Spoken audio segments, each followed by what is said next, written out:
नमस्कार, आप देख रहे हैं आज तक। मैं हूं गौरव सावंत। हम आपको सीधे लिए चलते हैं बॉम्बे हाईकोर्ट, जहां पर आर्यन खान, मुनमुन धमेचा और अरबाज मर्चेंट बेल पर सुनवाई शुरू हो गई है। बॉम्बे हाईकोर्ट में जस्टिस सांबरे के कोर्ट में 37वें नंबर पर है आर्यन खान का केस। आर्यन खान के दोनों वकील, पूर्व अटॉर्नी जनरल मुकुल रोहतगी और वरिष्ठ वकील सतीश मानी शिंदे, इस समय अदालत में हैं। मामले की जांच कर रहे नारकोटिक्स कंट्रोल ब्यूरो के जोनल डायरेक्टर समीर वानखेड़े भी इस समय कोर्ट में हैं और कोर्ट में सतीश मानी शिंदे के इस समय जस्टिस सांबरे के सामने उन्होंने अर्जी भी दी है। रिश्वतखोरी के इस केस में मुंबई पुलिस की जांच को चुनौती दी है। हम आपको सीधे लिए चलते हैं। इस समय मेरे सहयोगी मुस्तफा शेख हमारे साथ ज्यादा जानकारी के साथ जुड़ रहे हैं। अहम दिन हो सकता है आज आर्यन खान और बाकी दोनों आरोपियों के लिए। क्या अभी एनसीबी ने अपना पक्ष रखना शुरू कर दिया है या कुछ समय मुनमुन धमेचा की दलील भी सुनी जा रही है? बिल्कुल गौरव, आपको बता दें कि जो जानकारी हमें हाईकोर्ट से मिल रही है, तो जो अनिल सिंह है उन्होंने अपना पक्ष रखना कोर्ट में शुरू कर दिया है। उन्होंने साफ तौर पर पहले ही ये कह दिया है कि आर्यन खान, अरबाज मर्चेंट ये पहली बार ड्रग्स करते हुए नहीं पकड़े गए। ये लोग कुछ सालों से ड्रग्स के सेवन में लगे हुए हैं। कई इनके लिंक्स भी मिले हैं ड्रग पेडलर्स के साथ बातचीत करते हुए। यानी कि पहले ही आप जैसे ही अनिल सिंह ने अपने आर्गूमेंट शुरू किए, उन्होंने ये चीज़ साफ कर दी है कि आर्यन खान और अरबाज मर्चेंट जो है ये ड्रग्स सेवन काफ़ी सालों से करते हुए आ रहे हैं। उन्होंने इस पूरे मामले को आप कह सकते हैं कि अभी फर्स्ट टाइम ऑफेंस के तौर पर नहीं, बल्कि उनको एक एडिक्ट, एक कंज्यूमर और इन टच विद जो पेडलर है उसके पूरा केस जो बनाने के आर्गूमेंट्स है वो बुनियाद अनिल सिंह ने इस वक्त शुरू कर दी है। अब आगे के आर्गूमेंट्स उनके क्या रहते हैं ये देखना होगा, लेकिन सबसे पहली शुरुआत उन्होंने ये की है कि आर्यन खान काफ़ी और अरबाज मर्चेंट जो काफ़ी समय से आप कह सकते हैं कि ड्रग पेडलर से टच में है। अचित कुमार नामक ड्रग पेडलर जो है वो क्रूज से नहीं पकड़ा गया है, लेकिन वो अरबाज मर्चेंट को सप्लाई किया है ड्रग्स, ऐसा अनिल सिंह का कहना है। तो पूरी जो मामला है, प्रक्रिया है, वो कोर्ट में शुरू हो चुका है। आगे की जो दलील है एक के बाद एक अनिल सिंह करते जाएंगे। रहिए मेरे साथ। नारकोटिक्स कंट्रोल ब्यूरो के दफ्तर से मेरे सहयोगी अरविंद ओझा हमारे साथ जुड़ रहे हैं। अरविंद, कितनी लंबी चलने की उम्मीद है नारकोटिक्स कंट्रोल ब्यूरो की जो दलील है, क्योंकि साथ ही साथ अब एक नया पेच इसमें जुड़ता जा रहा है। जिस तरह से समीर वानखेड़े हाईकोर्ट में कह रहे हैं कि अगर उनके खिलाफ कोई जांच होती है तो वो सीबीआई करे वो जांच और मुंबई पुलिस नहीं, ऐसा क्यों?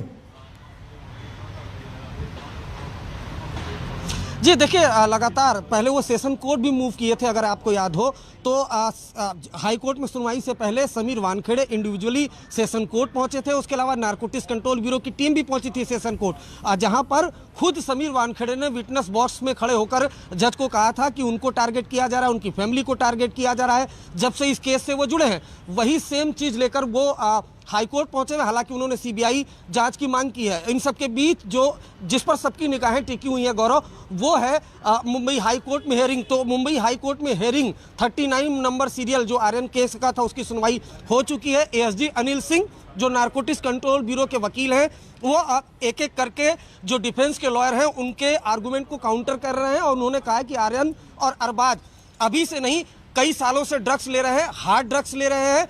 इस मामले में ड्रग पैडलर को भी गिरफ्तार किया गया है। न सिर्फ ड्रग ले रहे थे बल्कि ड्रग को प्रोक्योर भी कर रहे थे। तो ये आर्गुमेंट अभी एएसजी अनिल सिंह ने किया। तो देखिए, जैसा आपने पूछा, मुझे ऐसा लगता है और कल बाकायदा जस्टिस सांबरे ने पूछा भी था एएसजी से कि आप कितना वक्त लेंगे आर्गुमेंट करने के लिए, काउंटर करने के लिए। तो उन्होंने कहा था 1 घंटा।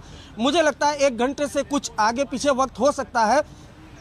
अभी ये सुनवाई शुरू हुई है और एएसजी ने बोलना शुरू किया है और शुरुआत ही उन्होंने की है कि आर्यन और अरबाज के बारे में कि ये 1 साल से तकरीबन ड्रग्स ले रहे हैं और ड्रग्स को प्रोक्योर भी कर रहे हैं। इस मामले में ड्रग पैडलर से वो कांटेक्ट में थे, वो ड्रग पैडलर भी गिरफ्तार हुआ था। मैं बताऊं, उस ड्रग पैडलर का नाम अचित था, जिसके एनसीबी का दावा था कि आर्यन के अरबाज के डिस्क्लोजर पर उसे अरेस्ट किया गया था। हालांकि लेकिन ये बताइए, ये जो क्रूज पर ड्रग्स लेने की बात है, अचित कुमार को उस संदर्भ में तो गिरफ्तार नहीं किया। क्या अचित कुमार से ड्रग्स इस क्रूज के लिए गए थे या पहले लिए गए थे? क्या इसमें अब क्लैरिटी मिल पाई है? जी देखिए, अभी तक क्लियरिटी नहीं है। जाहिर सी बात है, रिजॉइंडर जब देंगे, रिजॉइंडर आर्गूमेंट का, तब इसमें बहुत सी चीज़ें क्लियर होंगी। लेकिन जो नारकोटिक्स कंट्रोल ब्यूरो का ही दावा है कि अचीज से ड्रग्स लिया गया था। अभी ये क्लियरिटी कुछ देर बाद बहुत मुमकिन है कि वो आए, ये एनसीबी एस्टेब्लिश करे, क्योंकि कल भी डिफेंस के जो लॉयर थे उन्होंने ये कहा था कि भाई क्रूज से रिलेटेड ये केस तो क्रूज का है, जो चैट्स हैं वो 2018, 19, 20 के हैं। हालांकि पूरे चैट किस तरह के चैट्स हैं, क्या क्रूज की पार्टी से पहले के चैट्स हैं, इसका खुलासा तो एनसीबी ने किया ही नहीं है। कुछ जो चैट्स थे वो जरूर हमने एक्सेस किए थे, लेकिन पूरा खुलासा जो एएसजी है वो करेंगे। बहुत मुमकिन है इस मामले में जो डिफेंस के लॉयर हैं वो रिजॉइंडर आर्गूमेंट भी करें, बीच बीच में टोके। लेकिन फिलहाल की अगर बात करें तो एएसजी जो हैं अनिल सिंह, जो नारकोटिक्स कंट्रोल ब्यूरो के वकील हैं, फिलहाल वही दलीलें अपनी दे रहे हैं। कल बीच में किसी ने टोका नहीं था, जैसे अगर परसों आर्यन के वकील ने जिरा की थी, उसके बाद अरबाज के और मुनमुन के, तो एएसजी ने नहीं कोई रोक टोक की थी। तो बहुत मुमकिन है कि डिफेंस के लॉयर भी रोक टोक ना करें। बाद में अलग बात है कि वो रिजॉइंडर आर्गुमेंट कर सकते हैं, लेकिन फिलहाल की अगर बात करें तो एएसजी अनिल सिंह ने बोलना शुरू कर दिया। चलिए हम आपको सीधे बॉम्बे हाईकोर्ट लिए चलते हैं। मेरे सहयोगी मुस्तफा शेख वहां से हमारे साथ जुड़ रहे हैं। मुस्तफा, कल जस्टिस सांबरे ने जब एएसजी से पूछा था कि उनको, अनिल सिंह से, कि उनको कितना समय लगेगा, लगभग 1 घंटे की बात की गई थी। क्या 1 घंटे के बाद जज बेल पर फैसला भी सुना सकते हैं, या अगर लंबा चला तो इसको रिजर्व भी किया जा सकता है 1 दिन या उससे लंबे समय के लिए? जी बिल्कुल, अभी ये कह नहीं सकते कि क्या 1 घंटे में ही अनिल सिंह अपने आर्गुमेंट्स खत्म कर देंगे, क्योंकि बाकी जो लॉयर्स हैं, 3 लॉयर्स हैं, उसमें से 2 लॉयर्स ने 2 घंटे से ज़्यादा का समय लिया है पूरा आर्गुमेंट कंप्लीट करने में।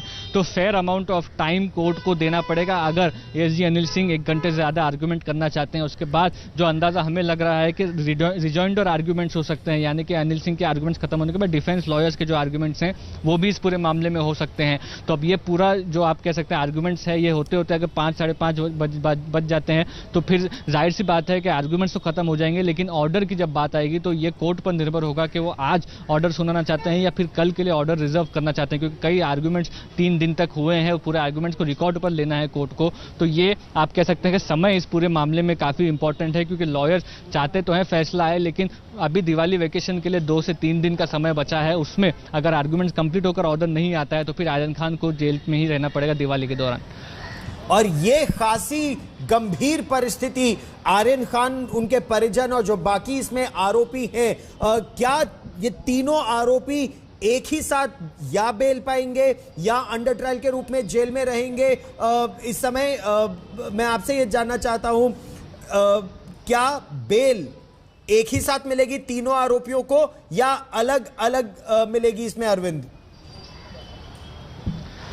बिल्कुल, जो बेल का ऑर्डर आएगा। जी देखिए, तीनों ही आरोपियों की एक साथ सुनवाई हो रही है।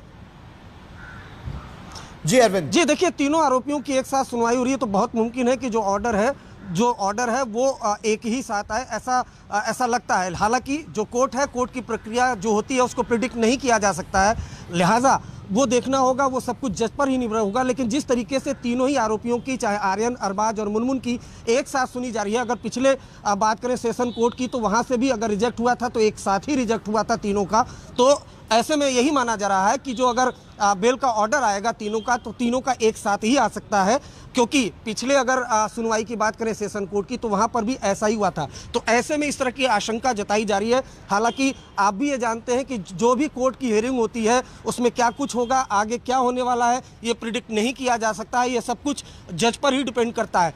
आज सबसे अहम ये है देखना कि एएसजी कितना वक्त लेते हैं, कितने देर तक वो काउंटर करते हैं। कल उन्होंने कहा था कि 1 घंटे तक वो काउंटर करेंगे, बड़ी बात ये है। दूसरी बड़ी बात ये है कि क्या उस चीज़ का जिक्र करेंगे एएसजी नारकोटिक्स कंट्रोल ब्यूरो की तरफ से कि किस तरीके से पिछले दिनों आपने देखा कि अदालत के बाहर जिस तरह से आरोप प्रत्यारोप लगे थे, बात शुरू हुई थी ड्रग्स की, जो निकाहनामे तक पहुंच गई थी, जाति धर्म सब इसमें घुस गया था और आरोप भी लगे थे।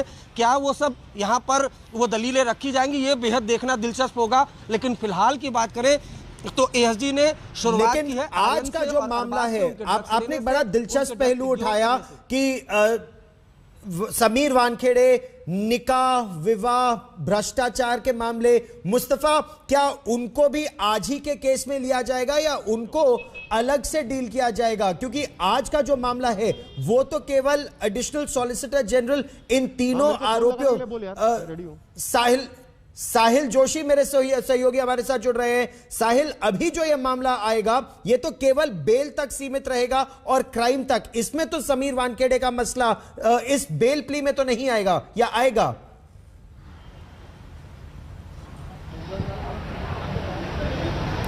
एक मिनट में हम साहिल के साथ अपना संपर्क दोबारा साधने का प्रयास करेंगे, लेकिन अरविंद, अभी जो मामला है वो तो केवल बेल तक सीमित है और इस मामले में आर्यन खान के वकील पहले ही साफ कर चुके हैं कि जो एक वरिष्ठ मंत्री ने यानी नवाब मलिक ने जो आरोप लगाए हैं उससे इस केस का इनका कोई लेना देना नहीं, या फिर जो बात भ्रष्टाचार की, कथित भ्रष्टाचार की 25 करोड़ की उठ रही है उससे आर्यन खान का कोई लेना देना नहीं है।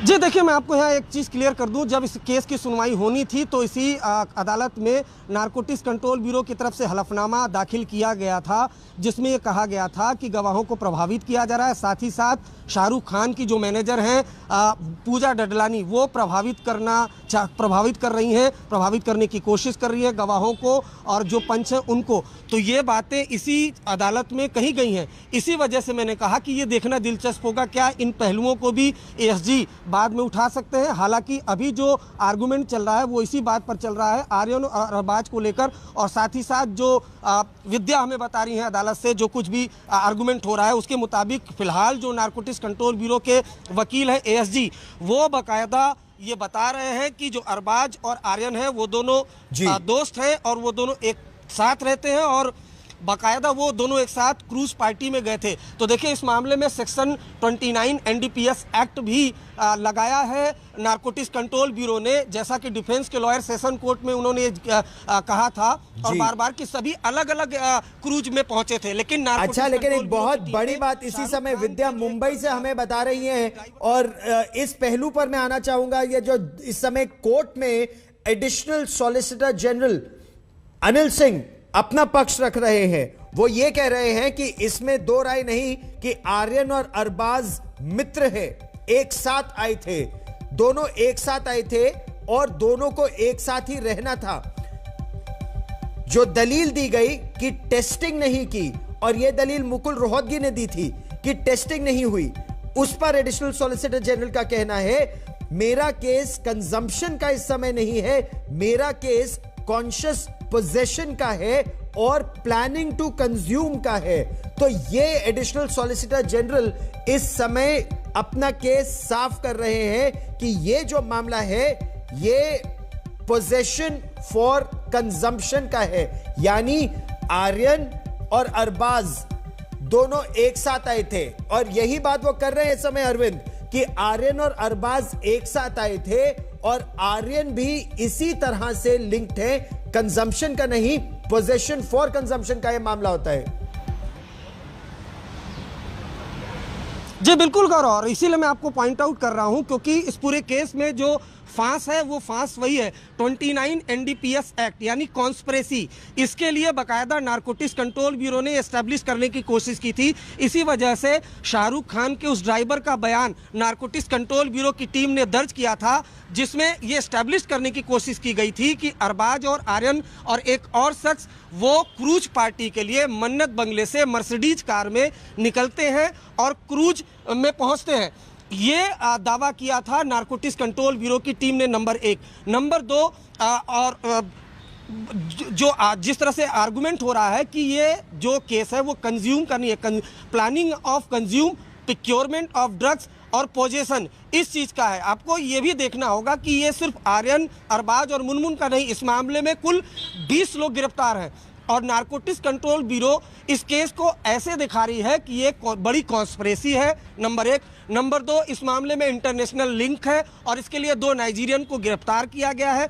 तो कुल मिलाकर इसको एक कॉन्स्पिरेसी के तौर पर, एक सिंडिकेट के तौर पर दिखाया गया है जिसमें आर्यन को भी एसोसिएट किया गया है और इसी के लिए 29 एनडीपीएस एक्ट इस एफआईआर में जोड़ा गया है और सेशन कोर्ट में भी यही 29 एनडीपीएस एक्ट फांस बना था। बाकायदा इसके लिए एनसीबी की टीम ने, जब डिफेंस के लॉयर ने सेशन कोर्ट में कहा था कि सभी अलग अलग पहुंचे थे, तो उसी की वजह से शाहरुख खान के उस ड्राइवर को बुलाया गया था जो और इस बीच एक बड़ी खबर आ रही है, समीर वानखेड़े की याचिका पर बॉम्बे हाईकोर्ट का अहम आदेश। गिरफ्तारी से पहले 3 दिन का नोटिस देना होगा, ये आदेश दिया है। समीर वानखेड़े को इस बात का डर था कि मुंबई पुलिस अगर इस केस की जांच करेगी तो उनकी गिरफ्तारी हो सकती है। उन्होंने ये याचिका दाखिल की कि ये मामला सीबीआई इसकी पड़ताल करे। इस पर बॉम्बे हाईकोर्ट ने आदेश दिया है कि अगर समीर वानखेड़े की गिरफ्तारी होती है तो उससे पहले उन्हें 3 दिन का नोटिस देना पड़ेगा। विद्या हमारी सहयोगी बॉम्बे हाईकोर्ट से ये बड़ी खबर इस समय दे रही है।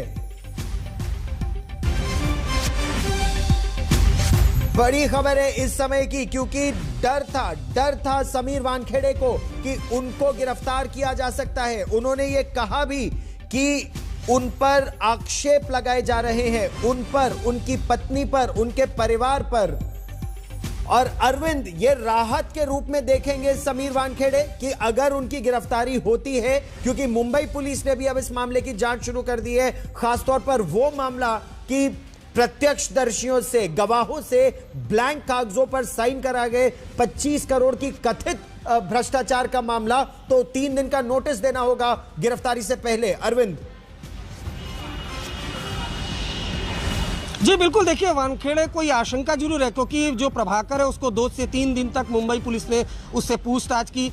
मुंबई पुलिस ने एक इंक्वायरी कमेटी बनाई। हालांकि अभी तक एफआईआर वो दर्ज नहीं हुई है। 2 से 3 दिन हो गए हैं, एफआईआर अभी तक दर्ज नहीं होगी। ये बहुत इंपॉर्टेंट बात है। इसी वजह से 2 चीज़ों को लेकर जो समीर वानखेड़े हैं वो अदालत पहुंचे थे। एक तो ये कि मुंबई पुलिस जो जाँच कर रही है सीबीआई से कराई जाए, और दूसरी जो अरेस्टिंग है उससे राहत मिले, जिस पर बाकायदा ये अदालत ने कहा है कि 3 दिन का नोटिस देना पड़ेगा। दूसरी अहम बात जिसका मैं जिक्र कर रहा था गौरव, सेक्शन 29 एनडीपीएस एक्ट का, कॉन्स्पिरेसी का, उसको लेकर भी बाकायदा एसजी है, उन्होंने एक इंपॉर्टेंट बात कही है।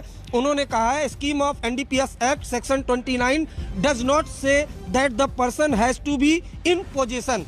उनका ये कहना है कि एनडीपीएस एक्ट 29 यानी कॉन्स्पिरेसी का जो एक्ट लगा, इसका मतलब ये नहीं कि किसी शख्स के पास कोई पोजीशन हो। यानी अगर 20 लोग अरेस्ट होते हैं उसमें कनेक्टिविटी होती है, उसमें बिल्कुल। इस बड़ी खबर पर रहेगी नजर।